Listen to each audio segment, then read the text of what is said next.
السلام علیکم۔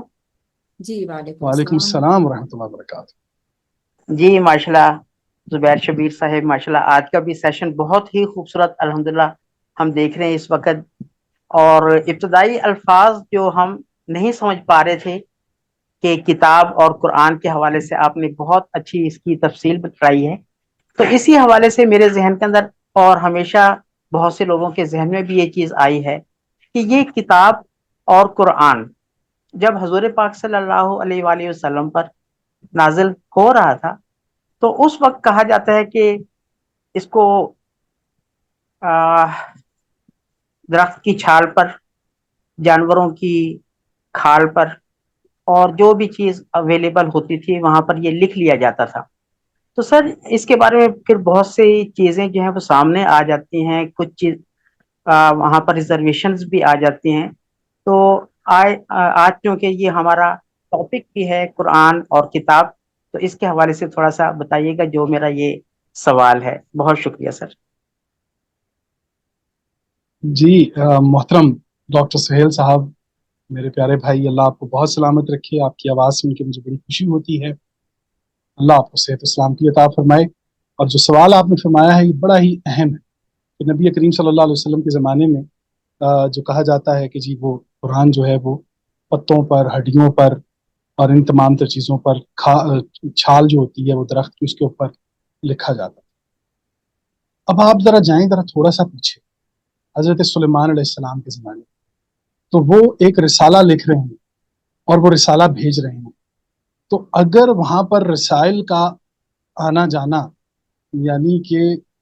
کسی چیز کو پوسٹ کرنا، بھیجنا، اگر آپ سلیمان علیہ السلام یعنی ملکہ سبا کے زمانے میں دیکھ رہے ہیں تو رسول کریم صلی اللہ علیہ وسلم کا زمانہ تو بہت ماڈرن ہے، بہت ماشاءاللہ اس وقت تہذیب و تمدن بہت آگے تک جا چکا تھا۔ یہ جو جتنی بھی خط و کتابت ہو رہی تھی، رسول کریم صلی اللہ علیہ وسلم نے جتنے خطوط لکھے ہیں وہ قیصر و قسرا کو، پطرس کو، ان تمام تر لوگوں کو،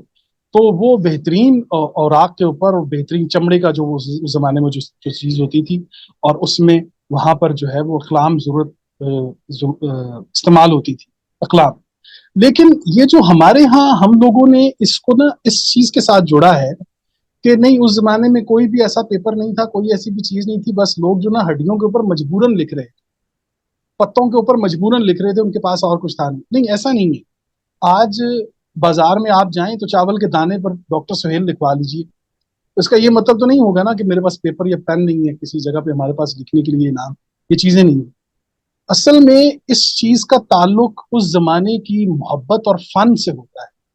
اب جو خطاط جو ہیں، جو لکھنے والے ہیں، آپ دیکھیے وہ آیات کو کس قدر ان کی بناوٹ اور کس قدر اس کے اوپر محنت کرتے ہیں، اور یہ ایک فن ہے جو کہ پوری دنیا کے اندر، اور خاص طور پہ آپ جب مکہ جاتے ہیں، مدینہ جاتے ہیں، تو آپ دیکھیے دیواروں پر جو آیات لکھی جاتے ہیں تو بڑے بڑے خطاط کو بلایا جاتا ہے۔ اسی طریقے سے آپ راول پنڈی میں ایک بچی ہیں کہ جنہوں نے کپڑے پر قرآن کریم کو سوئی دھاگے کے ساتھ لکھا ہے، وہ بھی آپ دیکھیے۔ اب اس زمانے میں کہ جس زمانے میں اب انسان جو ہے وہ دوسرے سیاروں کی طرف جا رہا ہے، ستاروں کی طرف سفر کر رہا ہے، اسی طریقے سے اس زمانے میں بھی آج جو ہے ایک بچی جو ہے وہ کپڑے کے اوپر لکھ رہی ہے۔ تو اس چیز کو اس چیز کی طرف جوڑنا کہ نہیں، اس زمانے میں پیپر نہیں تھا، اس زمانے میں قلم نہیں تھا، ایسا نہیں تھا۔ یہ کسی بھی چیز کو محفوظ اور اس کے ساتھ اپنے محبت اور عشق کا ایک اظہار ہوتا ہے، کسی چیز کو محفوظ کرنے کا ایک طریقہ کار ہوتا ہے۔ تو اس زمانے میں بھی جو وہاں کے لوگ ہیں، عرب ہیں، وہ یہ جانتے ہیں کہ ہڈی کے اوپر لکھنا، ذرا آپ ذرا جو ہڈی کے اوپر لکھنے والے لوگ ہیں ذرا ان سے پوچھیں نا، یہ کتنے مشقت والا کام ہے۔ یہ تو کسی چیز کو فن پارہ بنانا، کسی چیز کو اپنی محبت اس کے اندر شامل کرنا، اس کو امر کرنے کے لیے ہوتا ہے۔ تو یہ اس کو امر کرنے کے لیے اپنی محبت کا اظہار تھا کہ وہ ہڈیوں پر لکھیں، وہ پتوں پر لکھیں، وہ درخت کی چھال پر لکھیں، اور ان تمام تر چیزوں کے اوپر لکھیں۔ تو یہ ایک انداز ہے، میں سمجھتا ہوں اسے ہمیں پازیٹیو لینا چاہیے، بجائے اس کے اوپر کہ یہ ہم کہیں اس زمانے میں قرآن کریم کو محفوظ کرنے کے لیے پیپر نہیں تھا یا قلم نہیں تھا۔ یہ بالکل جو ہے میں نہیں سمجھتا کہ رسول کریم کا جو زمانہ ہے وہ بالکل تہذیب و تمدن کا زمانہ ہے۔ خود رسول کریم جو خطوط لکھ رہے ہیں قیصر و قسرا کو، خسرو پرویز کو، پطرس کو، ان تمام تر لوگوں کو، تو یہ خطوط کا آنا جانا، لوگ لے کے جانا، اور چمڑے کے اوپر جو ہے خط و کتابت کی تمام تر چیزیں معروف ہیں، ایسا تو نہیں ہے کہ یہ غیر معروف چیز ہے۔ میں یہ سمجھتا ہوں سہیل بھائی، ہم اگر اس بات کو اس انداز میں لیں تو وہ آسانی ہو جائے گی۔ جی یقیناً آپ نے درست فرمایا